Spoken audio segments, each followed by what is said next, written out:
Hey everybody, this is StrataGem, and today I'm gonna give you my top 10 best episodes of My Little Pony Friendship is Magic Season 7.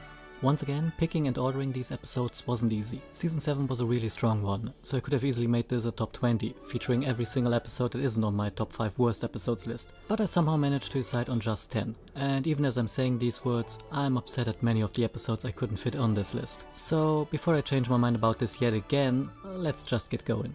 Number 10. Discordant Harmony, Episode 12. Finally a good reformed Discord episode again. For once, the problem he caused had to be resolved by himself. No more causing trouble for other characters and ruining their day with his nonsense, like in Celestial Advice or Season 6 Dungeons and Discords. We still got to see a lot of his usual shenanigans, which were entertaining once more. Also, his place. That was pretty interesting. Furthermore, his relationship with Fluttershy got built a bit more. He seems less clingy and jealous than before, but rather more concerned about what Fluttershy might want. And finally we saw that he apparently fades out of existence if he acts against his chaotic nature too much. This might be a useful tool to remove him from future large-scale events, which he could otherwise easily solve by just snapping his fingers. Up next, there's number 9, Campfire Tales, Episode 16. Apparently the camping trip introduced in Season 3's Sleepless in Ponyville is now an annual thing. Nice continuity.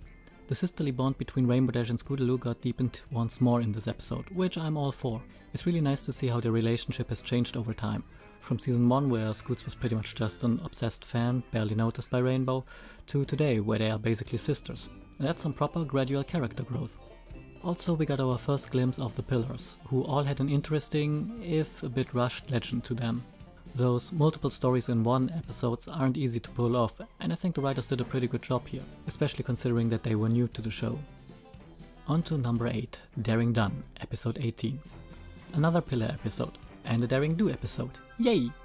Cabelaron had a pretty decent plan here, ruining Daring's reputation to get her to quit adventuring, using mostly things she actually screwed up during her adventures against her. That's not a bad plan.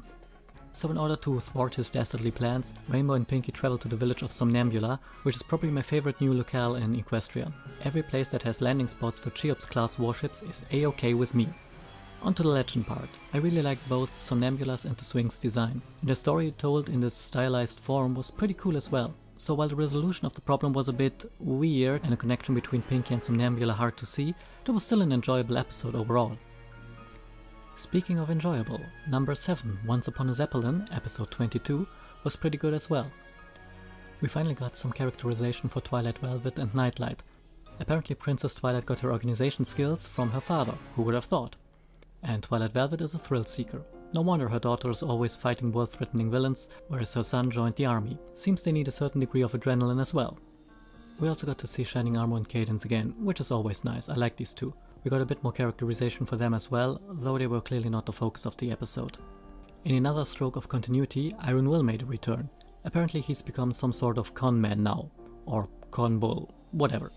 I'm not sure how I feel about this change in character, but it was nice to see him again. And finally there was Star Trekker, a slightly creepy, awkward fan pony. He was entertaining. A bit cringy, but entertaining nonetheless. Also it was good to see Twilight being the one who had to learn a lesson once more. And it was taught to her by Cadence. Nice! Now for number 6, Rock Solid Friendship, Episode 4. It was a Maud episode. Need I say more? Well, okay then. We learned quite a bit about Maud in this one.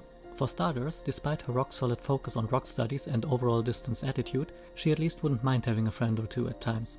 And despite Pinkie being her best sister friend, she alone isn't reason enough for her to stay in Ponyville. Apparently, Pinkie's super crazy hyper antics bother her from time to time, but she just can't bring herself to confront Pinkie about this. Who else was there in this episode? Oh yeah, Starlight. She's getting her own circle of friends as well, apart from the main 6. Good on her. Starlight spin-off show when? Just kidding. Am I? Anyway, on to number 5. Parental Guidance, Episode 7. Oh wow, after over 6 seasons we finally get to meet Rainbow's parents, and learn about her past back in Cloudsdale. Those two things alone would warrant a spot on this list. But wait, there's more. Hilarious fangirling by Scoots, over-the-top fangirling by Bo Hothoof and Windy Whistles, and a whole lot of crazy make for a highly entertaining episode. And there is still more goodness here. Scoots kinda sorta maybe drops the bomb about her family, implying that her parents are either dead, absent, or somehow a bit not so great. A character with a family that's not all sunshine and rainbows? In My Little Pony? And speaking of rainbows and families, Rainbow lashing out at her parents. That is a very realistic scenario, and I think it's a pretty good lesson right here. Things aren't always awesome. Sometimes people can get mad at people they are close to, at friends and family, and sometimes people do hurt those they love. Such an outburst isn't the end of everything, and the situation can be mended, and I think that's a pretty good lesson for kids to learn. Yes, you should not let things escalate this far, but when it does, you have to stand up and fix the mess you made. And there's no pony else who could have done this except Rainbow. And Scoots, with her not so great parents, she's the perfect character to show Rainbow that the alternative to over-supportive parents would be even worse. Also, what is this ending? Did Scoots just get adopted into Rainbow's family? Nice. Now, how do we beat this? With number 4, Shadowplay, episodes 25 and 26, of course. Now, these episodes had their fair share of problems as well, but overall they were still pretty great. Let's get the major negative aspects out of the way first. The pacing. Search of the relics could have been spread out over multiple episodes. I mentioned this at the end of my reaction. Have them discover the journal early in the season and then have episodes focusing on getting the artifacts, kind of like the key episodes in season 4. Most of the relics were discovered in about a minute, with only the adventures of Rainbow Dash and Rainbow Dash in Dragonland taking 3 minutes. This gives the first episode a rushed feel to it. Another problem directly connected to the time constraints is that we don't have much characterization for the pillars themselves. Meadowbrook and especially Mistmane do and say hardly anything at all. I really hope they will remedy this in season 8. Anyway, this is a top list, so on to the good stuff, of which there is quite a lot. First, we once again had a proper build up to the finale over the season, with 3 episodes dedicated to the legends of the pillars, and Starswell's book being discovered at the end of episode 24, allowing the finale to get right to the action. Then, lots of continuity nods, with Starswell the Bearded finally appearing in the show after having been mentioned about a billion times before. And he's pretty much exactly as was to be expected, a brilliant mage who sucks at social stuff. As was said in Magical Mystery Cure, he didn't understand the magic of friendship and thus could not finish the spell that ultimately turned Twilight into an alicorn. Yeah, we already knew that he wasn't the friendship type ever since season 3. Then there's another continuity nod back to season 4. The Pony of Shadows, while being a new villain, was mentioned back in Castlemania, opening up interesting new plot points. Back then it was described as remnants of Nightmare Moon's dark magic. Now that's obviously not true, as the Pony of Shadows was banished before Luna turned into Nightmare, but maybe they bear the same origin? Stygian said he talked to the Shadow to gain power. Maybe this shadow entity also corrupted Luna later on? So many possibilities. Now before this devolves into fanfiction and headcanon, let's move on to the next point, more lore. We finally get to know where the Tree of Harmony came from, and the elements. And we got to see the elements again. Can they just be removed from the tree now whenever needed? That would be sweet. Oh, I'm getting sidetracked again. Let's talk about the characters for a bit. First, the pillars. As mentioned earlier, they don't get all that much screen time, but the little we see seems promising at least. I'm digging some Nebula's accent, and I'm curious to see her and Pinky together. Pinky is her successor, but she seems so vastly different from her. That could be interesting. Rokov, another great accent, he seems like he would get along well with AJ. Flash Magnus and Rainbow, oh boy, the ego has been doubled and can no longer fit inside the castle. I'm both excited and scared to see these two working together in future episodes. They did seem to hit it off pretty well. Mistmane and Meadowbrook, well, we haven't seen much of them. Rarity and Mistmane both create and share beauty, though in different ways, whereas Meadowbrook and Fluttershy both strongly care about others. I wonder how future episodes with those pairings might play out. I for one am really curious to see what the writers will do with all these new characters in the coming season. What else was there? Oh yeah, Starlight. Starlight finally got to redeem a villain after her failure with Chrysalis. And she really shone in this episode. Being a reformed villain herself, it makes sense for her to want to save Stygian instead of banishing him. Starswell wants to go the safe route of just banishing the enemy, and Twilight is trying too hard to impress him after screwing up so badly in the first place, so that Starlight is the only one who even thought about a non-combat solution. Also, character growth for her on multiple levels. 1. Despite thinking it a bad idea, she agrees to help with the banishing. No attempt to just force her way, she sticks to the plan. Back in season 6, she might have just tried to go solo, possibly screwing things up even more in the process, but not this time. She trusts or hopes that her mentor and one of the greatest wizards of all time know what they are doing. And 2. Begging to change a changeling, she thought Pharynx a lost cause, but she learned she was mistaken. That probably caused her to not make the same mistake twice and give up on Stygian here. So much more to talk about here, I should just do a proper review of the finale one day. Let's finally move on to the top 3, starting of course with number 3. Fame and Misfortune, episode 14. This episode was just pretty fun all around. Almost a bit too meta for my tastes, it was enjoyable and highly rewatchable nonetheless, with quite a few nifty callbacks in it, and a pretty catchy song. And Fluttershy even stayed assertive. Holy hell, Fluttershy leans in was not a one-off occurrence. Thanks, Larson. There isn't really much to say here. The episode was just high-speed fun, so to make up for all the time we lost on the finale, let's move on to number 2. A Royal Problem, Episode 10. Oh boy, we finally got a Celestia Luna episode. It only took forever to get here. We get to see the sister goddesses in private, so to speak, what they do day and night when they are not being rendered ineffective by some villain. Twilight got some neat freak-out moments, and Twilerina, and Starlight had her first map episode. Now, I had mixed feelings about this, but Triple Threat actually made me like this idea more, as it seems that it is not just Starlight who can be called by the map now. Maybe we'll get a CMC map episode, team-ups of one of the main 6 with a secondary character? Who knows? Okay, that's it for this episode. I didn't miss anything, did I? Oh yeah, this guy showed up. Daybreaker! The better, prettier, and more powerful version of you! Kidding aside, Daybreaker was pretty awesome, and it's the reason why this episode is ranked so high. Evil Celestia is something many people wanted to see since forever, myself included. It was just a dream for now, but who knows what the future will hold. Anyway, really fun episode, not much to say here. It's just entertaining and rewatchable. No huge background story exploration, no world-changing events, nothing overly complicated. Just a really good episode with a great mix of humor and action.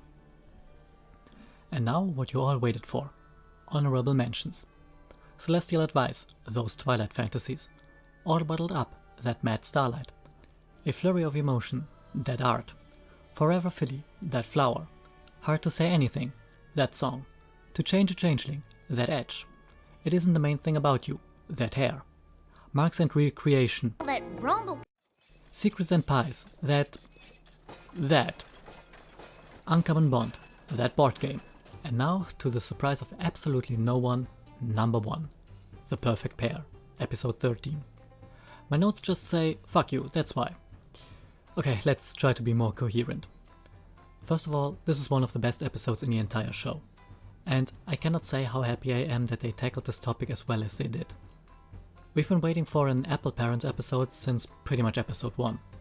Everything pointed to them being dead. And they are.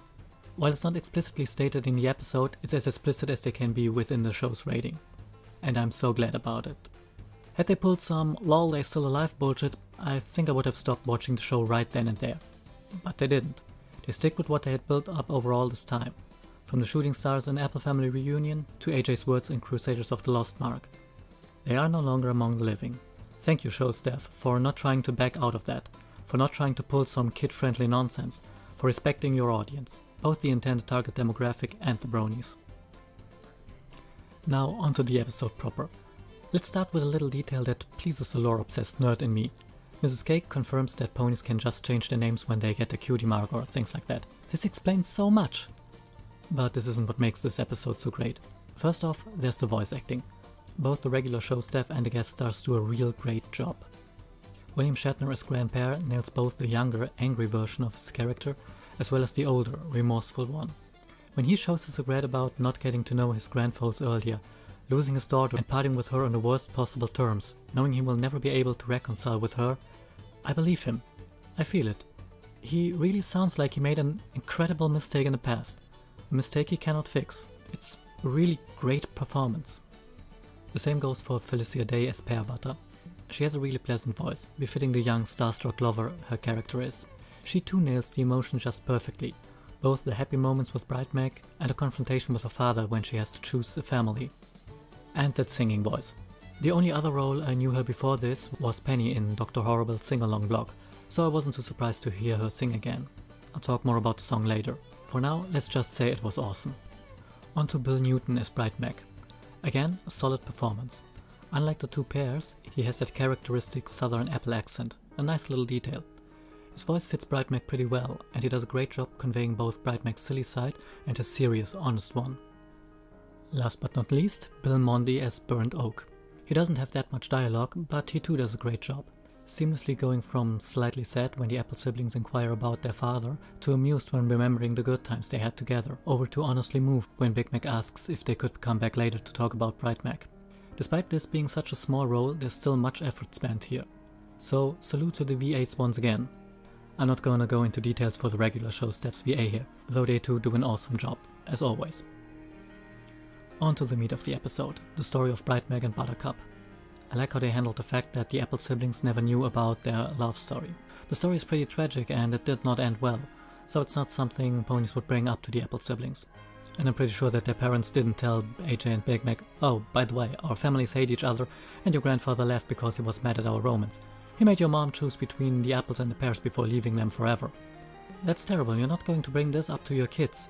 And you definitely do not bring this up when you're just a friend of the family like Mrs. Cake is. So yeah, that was a pretty believable explanation. As for the romance itself, it was a pretty classic Romeo and Juliet style affair, complete with a tragic end, just missing the suicide. Sure, this has been done countless times before, but it was done well here. The relationship between Buttercup and Bridemaid was believable. These two actually had chemistry. Good job, writers and actors. Believable romantic relationships in media is such a rare thing, but you pulled it off. In a 22-minute episode, where only about half the time was actually spent on those characters. That is one impressive feat. It's also nice to see how the Apple siblings got some of their traits from their parents, both physical and as characters. Applejack got Bridemaid's head, freckles and honesty.